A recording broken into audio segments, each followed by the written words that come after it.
శ్యామాకి స్వాగతం. శివసూత్రాల గురించి మనం ఒక్కొక్క విషయం తెలుసుకుంటూ ముందుకు వెళ్ళే కొద్దీ ఎంతో ఆసక్తికరమైన విజ్ఞానదాయకమైన విషయాలు మనకు వెలుగులోకి వస్తూ ఉంటాయి.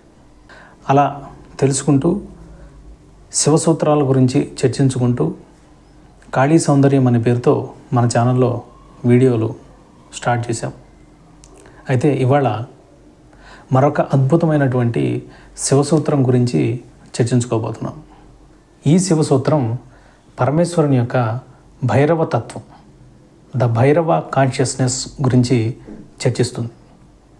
యమ, ఉద్యమ, నియమ ఈ మూడు తత్వాలని కొంచెం సూక్ష్మంగా అర్థం చేసుకోగలిగితే భైరవ తత్వం గురించి మనం చాలా తేలిగ్గా తెలుసుకోవచ్చు.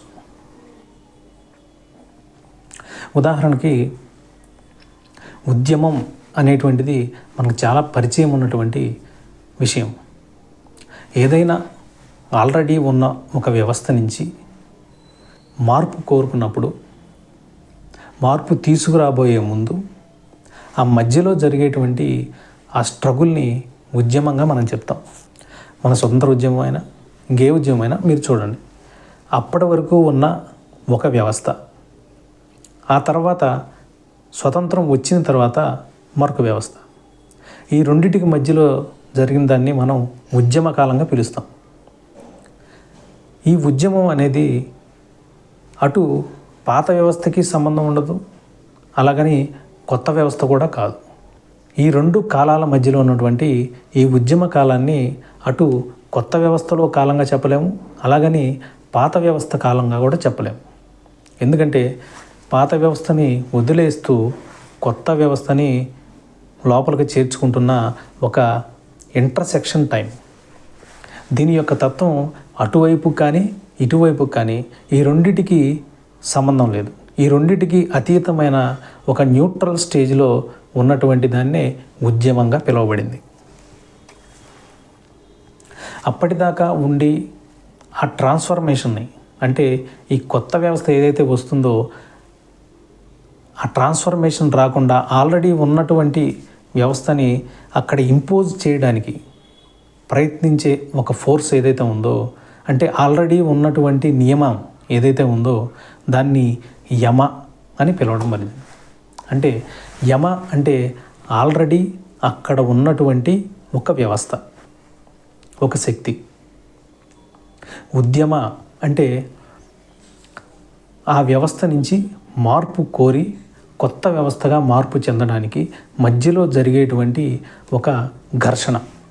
ఈ ఒక్క విషయంలోనే కాదు, మార్పు చెందేటువంటి ఏ విషయం దగ్గరైనా కూడా, ఈ సృష్టిలో మార్పు చెందేటువంటి ఏ విషయం తీసుకున్నా కూడా ముందు ఉన్న స్థితికి ఆ తర్వాత వచ్చే స్థితికి ఈ రెండిటికి అతీతమైనటువంటి ఆ మధ్యలో ఒక సూక్ష్మమైనటువంటి స్థితి ఏదైతే ఉందో, మధ్యస్థమైనటువంటి స్థితి ఏదైతే ఉందో అది భైరవగా చెప్పబడింది.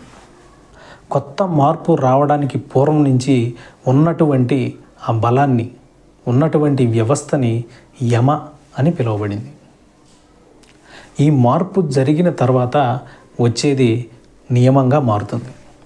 ఇక మనలో కూడా ఈ భైరవ తత్వాన్ని గమనించవచ్చు. నిజానికి ఆ భైరవ తత్వాన్ని గమనించడమే ఈ శివసూత్రం యొక్క లక్ష్యం. మనలో ఆలోచనలు తరంగాల్లాగా, అలల్లాగా వస్తూ పోతూ ఉంటాయి. మనలో ఉన్న చైతన్యమే ఒకటో ఆలోచనగా వచ్చి మరలా అదే చైతన్యము రెండో ఆలోచనగా మార్పు చెంది, అలాగా ఒకదాని తర్వాత ఒకటి ఒకే చైతన్యము రకరకాల ఆలోచనలుగా మనకి కలుగుతూ ఉంటుంది. మనలో ఉన్న చైతన్యం ఒక ఆలోచనగా మొదలై కొంతసేపు కొనసాగి ఆ తర్వాత మరొక రెండవ ఆలోచనగా మార్పు చెందుతుంది. ఈ మొదటి ఆలోచనకి రెండవ ఆలోచనకి మధ్య ఉన్నటువంటి ఆ ఇంటర్సెక్షన్ పాయింట్, ఆ మధ్యస్థమైన స్థితి, ఆ శూన్యం, ఆ నిశ్శబ్దం ఏదైతే ఉందో అదే భైరవ తత్వంగా చెప్పబడింది. ఈ నిశ్శబ్దానికి అది ఏ తత్వానికి సంబంధించినది కాదు. ఇంతకు ముందు వచ్చినటువంటి ఆలోచనకి ఈ నిశ్శబ్దానికి సంబంధం లేదు. రాబోయే ఆలోచనకి ఈ నిశ్శబ్దానికి సంబంధం లేదు. ఈ రెండు తత్వాలకి అతీతంగా ఉన్నటువంటి ఒక మధ్యస్థమైన స్థితి.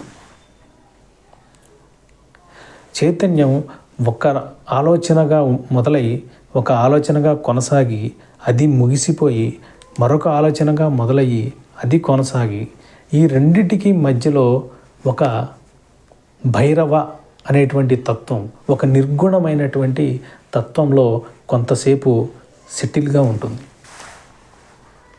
ఆ నిశ్శబ్దాన్ని గమనించడమే భైరవ తత్వాన్ని తెలుసుకోవడం.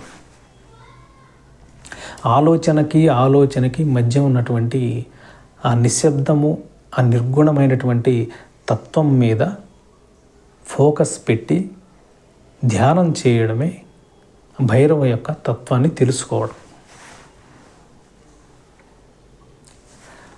ఆ నిశ్శబ్దము పెరిగే కొద్దీ, ఆ రెండింటి మధ్య ఉన్నటువంటి ఆ శూన్యం పెరిగే కొద్దీ మరింత భైరవతత్వం మనలోకి మనకు అర్థమవడం జరుగుతుంది. కొంతసేపటికి ఎలాంటి స్టేజ్కి వెళుతుందంటే పూర్తిగా ఈ నిశ్శబ్దం తప్ప అటు కానీ ఇటు కానీ ఎటువంటి ఆలోచన ఉండదు. ఈ స్థితిలోకి చేరడమే సాధన. ఆ మధ్యస్థమైనటువంటి ఆ స్థితిని గమనించడం వల్ల మాత్రమే భైరవ తత్వం మనకి అర్థమవుతుంది. భైరవ అనేటువంటి ఈ తత్వం గురించి మీకు అర్థమైందనే నేను అనుకుంటున్నాను. ఇదే శివసూత్రం గురించి మరింత ఆసక్తికరమైన చర్చని తర్వాత వీడియోలో కొనసాగిద్దాం. ఈ వీడియో మీకు నచ్చినట్లయితే సబ్స్క్రైబ్ చేయండి, కామెంట్ చేయండి. జై శ్యామ, జై మా కాళీ.